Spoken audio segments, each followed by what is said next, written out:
শুধু বিএনপি সাংবাদিকরা, বিএনপির তথাকথিত দখলবাজরা এসে যেটা করেছে, সিম্পলি পদ পদবি দখল করেছে। বিএনপি বিট করতো, সে সাডেনলি ওই গণমাধ্যমের মালিক হয়ে গেছে, শেয়ার হোল্ডার হয়ে গেছে, সিইও হয়ে গেছে, 8 লাখ 10 লাখ টাকা বেতন নিচ্ছে। এরা বিদেশ থেকে আসছে, 2-4 বছর লুটপাট করে খাবে, আবার পাসপোর্ট ধরে বিদেশ চলে যাবে, পালায় চলে যাবে। তো এই জিনিসগুলো তো আমরা আশা করি না, এটা তো গণ অভ্যুত্থানের আকাঙ্ক্ষা ছিল না।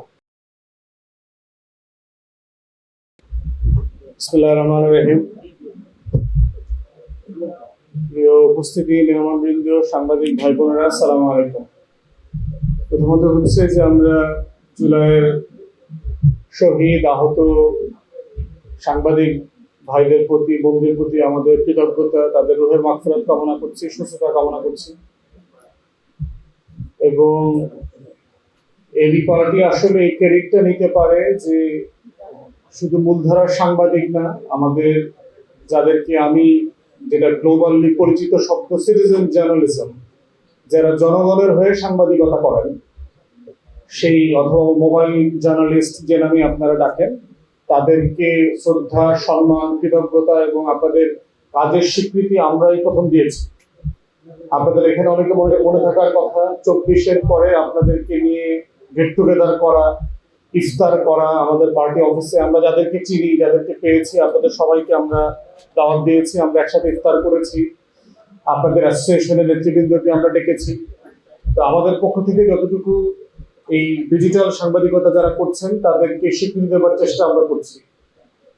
দ্বিতীয়ত হচ্ছে সাংবাদিকদের অধিকার রক্ষার জন্য আমরা কিন্তু ডিফারেন্ট প্ল্যাটফর্মে কন্টিনিউয়াসলি কথা বলছি। মাঝখানে বেশ কয়েকটা টেলিভিশনের প্রতিষ্ঠাবার্ষিকী ছিল, সেখানে মাননীয় তথ্যমন্ত্রী ছিলেন স্বপন ভাইয়ের সামনে আমি পুরো গণমাধ্যম কর্মীদের, একদম দারোয়ান পিয়ন থেকে শুরু করে ক্যামেরাম্যান যারা আছেন, সাংবাদিকতা করছেন, সবার অধিকার নিয়ে কথা বলেছি। যারা মোবাইল সাংবাদিকতা করছেন তাদের ব্যাপারে নীতিমালা তৈরি করা এবং ওয়েজ বোর্ড তৈরি করে আমাদের টোটাল গণমাধ্যম কর্মীদের ক্রাইটেরিয়া ঠিক করে তাদেরকে কোন ক্যাটাগরিতে বেতন কাঠামোতে অন্তর্ভুক্ত করা যায়, তাদের বোনাস, তাদের বছরে বছরে ইনক্রিমেন্ট অথবা একটা সম্মানজনক পেনশন এবং জব সিকিউরিটি, যেই বিষয়গুলোতে আমাদের গণমাধ্যম কর্মীরা ভুগছেন, এর প্রত্যেকটা বিষয়কে নিয়ে আমি কথা বলেছি। আপনারা জানেন যে এখন টেলিভিশনের 4 জন সাংবাদিককে অন্যায্যভাবে সাসপেন্ড করা হয়েছে। তাদের জন্য যে প্রতিবাদ সমাবেশ হয়েছে, আমরা সেখানে গিয়েছি, আমরা কথা বলেছি, প্রতিবাদ করেছি। তো সেইভাবে আমরা আমাদের জায়গা থেকে যতটুকু সম্ভব আপনাদের হয়ে সরকারের সাথে, রাষ্ট্রের সাথে ক্ষমতাকে চ্যালেঞ্জ করা এবং সত্য কথা বলবার যে লড়াই, সেটা আসলে আমরা করছি এবং এটা আমরা করে যাবো ইনশাল্লাহ। এটা আমাদের দায়, এটা আমাদের দায়িত্ব, এটা করে যাওয়া। একই সাথে বাংলাদেশের সংবাদপত্র, সংবাদ মাধ্যম কর্মীদেরকে আজকে নিজেদের আত্মসমালোচনা করা দরকার। মূলধারায় যারা কাজ করছেন, মূলত তারা আসলে জাতির ক্রান্তি লগ্নে দেশের মানুষের পক্ষে, রাষ্ট্রের পক্ষে, গণতন্ত্রের পক্ষে দাঁড়াতে পেরেছিলেন কিনা, এবং দাঁড়াতে না পারার যে ব্যর্থতা, সেটা আসলে আপনারা স্বীকার করছেন কিনা গণমাধ্যমে। আজকে আমরা দেখতে পাচ্ছি গণমাধ্যমগুলো যেই গণতান্ত্রিক লড়াইয়ের অংশীদার হওয়া দরকার, সেটা আসলে হচ্ছে না। দুঃখজনকভাবে সত্য যে বিএনপি অলমোস্ট সকল গণমাধ্যম টেলিভিশন দখল করে ফেলছে তাদের লোকদেরকে দিয়ে। মালিকানা পরিবর্তন করছে, শেয়ার হোল্ডার পরিবর্তন করছে এবং নিজেদের লোকদেরকে বিভিন্ন পদে নিজেরা আসীন করছেন। আমাকে এই পদটা দিবেন, 5 লাখ টাকা 6 লাখ টাকা বেতন, একটা অফিস দিবেন, থাকার জন্য একটা 5000 স্কোয়ার ফিটের 3000 স্কোয়ার ফিটের একটা বাসা দিবেন। এই যে মাফিয়া চক্র, নতুন করে আবার আওয়ামীপনা, এটা আসলে আওয়ামীপনা এক এক দলের নামে আসলে করছে, কিন্তু খাইসলতটা হচ্ছে আওয়ামী লীগের। এবং এই যে গুলো করতেছে গণমাধ্যমে, এই দখল করবার মধ্য দিয়ে কিন্তু গণমাধ্যমের খবর, টকশো, প্রোডাকশন, নিউজের যে কোয়ালিটি অথবা গণ অভ্যুত্থানকে ধারণ করার যেই আবেদন, সেটা কিন্তু দেখতে পাচ্ছি না। গণমাধ্যমে এখনো নিউজ, টকশো, কারেন্ট অ্যাফেয়ার্সের টোটাল নিয়ন্ত্রণ আগের আমলের পুরাতন আওয়ামী ফ্যাসিবাদীদের হাতে আছে। শুধু বিএনপি সাংবাদিকরা, বিএনপির তথাকথিত দখলবাজরা এসে যেটা করেছে, সিম্পলি পদ পদবি দখল করেছে। বিএনপি বিট করতো, সে সাডেনলি ওই গণমাধ্যমের মালিক হয়ে গেছে, শেয়ার হোল্ডার হয়ে গেছে, সিইও হয়ে গেছে, 8 লাখ 10 লাখ টাকা বেতন নিচ্ছে। এরা বিদেশ থেকে আসছে, 2-4 বছর লুটপাট করে খাবে, আবার পাসপোর্ট ধরে বিদেশ চলে যাবে, পালায় চলে যাবে। তো এই জিনিসগুলো তো আমরা আশা করি না, এটা তো গণ অভ্যুত্থানের আকাঙ্ক্ষা ছিল না। এবং বিএনপিকে বোঝা দরকার যে এই যে আপনার চারপাশের যে লুটেরা সুবিধাবাদীরা এসে জড়ো হয়েছে, তারা কিন্তু যেভাবে হাওয়া দিয়ে আসছে আবার হাওয়া দিয়ে চলে যাবে। আপনার কপালের পুরাতন মাইর আবার নতুন করে ফিরে আসবে, কারণ আওয়ামী ফ্যাসিবাদী সাংবাদিকদেরকে আপনারা এখনো ডিল করেন নাই। তারা এখনো তাদের জায়গাতে আছেন। প্রশ্নের ধরন দেখলেই বুঝবেন, প্রতিদিন এই তথাকথিত গান্ডু দালাল সিনিয়র সাংবাদিক যেগুলো আছে, সেগুলো বাংলাদেশে গণঅভ্যুত্থান মানে এই তো ওই রকম আর কি, একটা দুইটা একটু এদিক সেদিক হয়েছে। হ্যাঁ, হাসিনা কিছু ভুল করছে, কিন্তু মানুষের তো মত প্রকাশের স্বাধীনতা থাকবে, হাসিনা আসতে পারবে না কেন? আপনি দেখবেন এখনই বই প্রকাশ হয়েছে পোড়াবাড়ির সংলাপ, 36-এর গল্প, 36-এর সংলাপ, এখনো 2 বছর পার হয় নাই, এখনো পোড়াবাড়ির সংলাপের নাটক মঞ্চস্থ হচ্ছে কলকাতা থেকে। এবং এই যে মিডিয়ার মাধ্যমে মত প্রকাশের স্বাধীনতার নামে রাজনীতি করবার যে অধিকার, এবং দেখবেন প্রত্যেক দিন আওয়ামী লীগের পেজ টুইটার ফলো করলে দেখবেন যে তার অধিকার ব্যাপারে সে কি পরিমাণ সচেতন, সংবিধানের কোন কোন ধারা লঙ্ঘিত হচ্ছে, বিচারিক প্রক্রিয়াতে কোন কোন জায়গায় মানবাধিকার লঙ্ঘন হচ্ছে। সাডেনলি 17 বছরের ফ্যাসিবাদীরা আবিষ্কার করছে তারা আসলে মানুষ, মানে দেশের মানুষ, তাদের ব্যাপারে একটা রায় দিচ্ছে, তারা আসলে মানুষের মধ্যে পড়ে না, তারা আসলে দলের মধ্যে পড়ে না, অতএব তারা সংবিধান মোতাবেক কোনো অধিকারের জন্য এন্টাইটেল না। কিন্তু তারা নিজেদেরকে কলকাতায় দিল্লি যাওয়ার পরে তারা নিজেদেরকে মনে করছে আরে আমরা তো মানুষ। তো এই যে ঢাকায় থাকলে নিজেরা পশুর মতো আচরণ করে, আর কলকাতা দিল্লিতে গেলে নিজেদেরকে মানুষ মনে হয়, এর নাম হচ্ছে আধিপত্যবাদ, এর নাম হচ্ছে দালালি, এর নাম হচ্ছে রক্তে মাংসে বংশে দাসত্বের উত্তরাধিকার, পলাশির সে মির্জাফরি উত্তরাধিকার। অতএব গণমাধ্যমের কর্মীরা যে পরিমাণ লড়াই করেছেন আমাদের সাথে কাঁধে কাঁধ রেখে, আমরা তাদের সেই লড়াইকে স্বাগত জানাই এবং আপনাদেরকে আমরা বলছি এবং আহ্বান করছি, দয়া করে কথা বলবার সময়, লিখবার সময় জনগণ ছাড়া অন্য কারো স্বার্থ মাথায় রাখবেন না, দেশের স্বার্থ ছাড়া অন্য কারো স্বার্থ মাথায় রাখবেন না।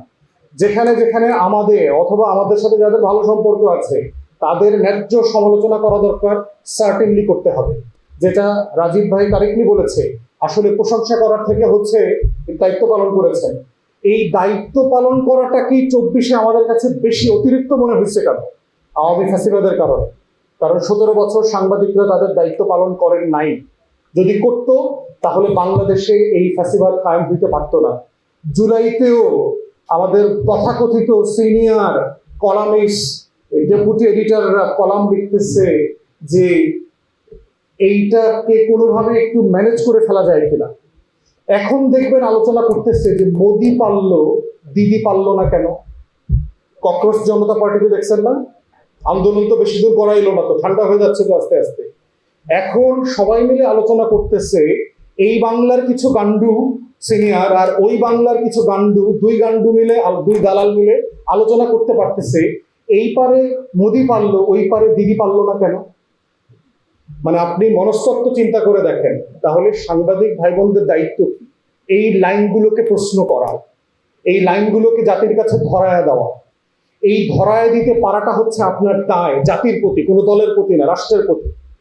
এই জন্য কন্টিনিউয়াসলি ক্ষমতাকে চ্যালেঞ্জ করা, জনগণ সাপেক্ষে, বাংলাদেশ সাপেক্ষে, আমাদের স্বাধীনতা সাপেক্ষে, সেই লড়াইটা আপনার আমাদের সাথে চালিয়ে যাবেন, সে আহ্বান করছি।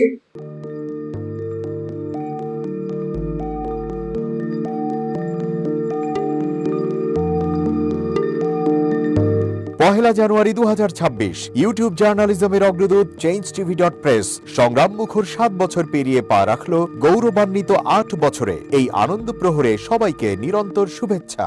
আমি নিজেকে ধন্যবাদ মনে করি, আমি সৌভাগ্যবান।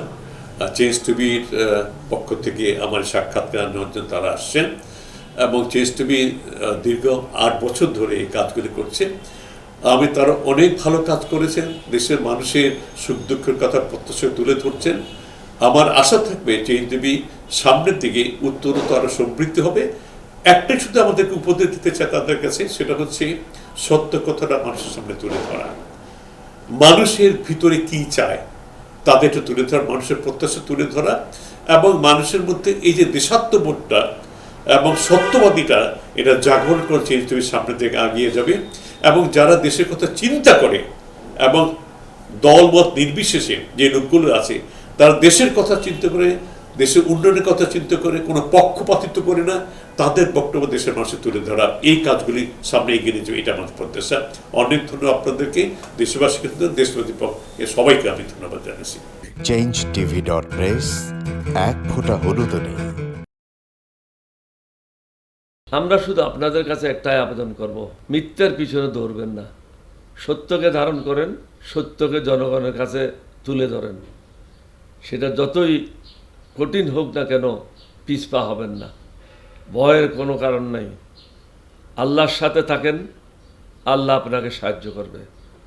কোনো মানুষের কাছ থেকে কোনো সাহায্য কামনা করবেন না। ধন্যবাদ। changeTV.press, এক ফোঁটা হলুদ নেই।